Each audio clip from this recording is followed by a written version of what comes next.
नमस्ते एभ्रिवान सबैजनाले welcome back to my new episode अनि स्वागत छ तपाईँहरूलाई थामालेकमा। अनि आज हामी चाहिँ थामालेक आएका छौँ र यो मन्दिरको जानकारी गराउनुपर्दा चाहिँ रोल्पा जिल्ला लुङुर गाउँपालिका वडा नम्बर 6 पाटिकुम्चाल स्थित थामालेकमा रहेको यस मन्दिरमा चाहिँ प्रत्येक वर्षको बडौरे पूर्णिमाको अवसरमा विशेष मेला लाग्ने गर्दछ र यो वर्ष बडौको 11 अनि 12 गते मेला लाग्दैछ।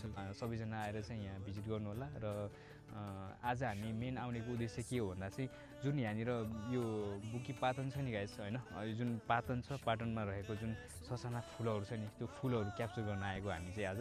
अनि देख्न सक्नुहुन्छ रमाइलो छ ठाउँ होइन। र ठाउँ के कसरी रमाइलो छ भन्दा चाहिँ यहाँ जुन पाटन छ नि, पाटनमा चाहिँ अहिले धक्कमक्क फुलहरू छ क्या होइन, ससाना फुलहरू छ, फुलका कोपिलाहरू छ।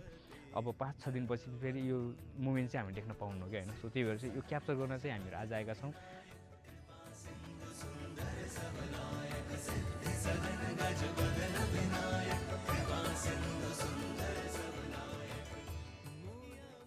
भद्रको 11 र 12 गते लाग्ने यो मेला धार्मिक आस्था, पुरानो परम्परा र मौलिक संस्कृतिसँग जोडिएको विशेष पर्व पनि मानिने गर्दछ।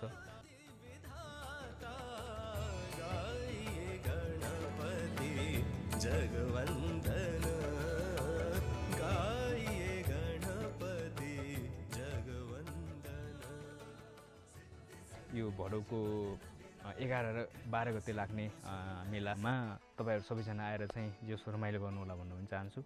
र दृश्य एकदमै राम्रो छ। यो एउटा जुन प्राकृतिक दृश्य देख्न पाउनुहुन्छ नि, एकदमै नेचुरल छ क्या यहाँ होइन। सो तपाईँहरू आएर सबैजनाले रमाइलो गर्नुहोला। यहाँनिर सानो पोखरी छ, यहाँ पोखरी बनाएको पहिला र अहिले ध्वस्त छ।